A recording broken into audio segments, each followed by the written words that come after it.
les insignes, les sceaux de la République. Bon, il a incité aussi à trouver l'ordre public, mais est-ce qu'il avait cette intention-là? Et nous avons dit dans notre plaidoirie qu'il n'avait pas cette intention-là. Bon, c'était l'euphorie, il était un peu gagné par l'émotion. La Côte d'Ivoire venait de perdre devant l'Égypte. Et puis, il a glissé sur le maillot. Mais quand il a glissé, le drapeau de la Côte d'Ivoire était sur l'effigie, étant l'effigie sur le maillot. Donc quand il a glissé, bon, certainement que son pied aussi a glissé sur l'effigie. Et bon, donc la clameur publique, les gens d'opinion s'est fâché, il s'est expliqué, mais bon, comme aujourd'hui, vous savez que la tendance est de poursuivre tout ce qui se passe comme gravité sur les réseaux sociaux.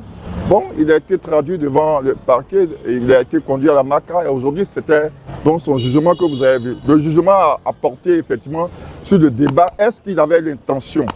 Et nous avons essayé de démontrer qu'il n'avait pas cette intention-là.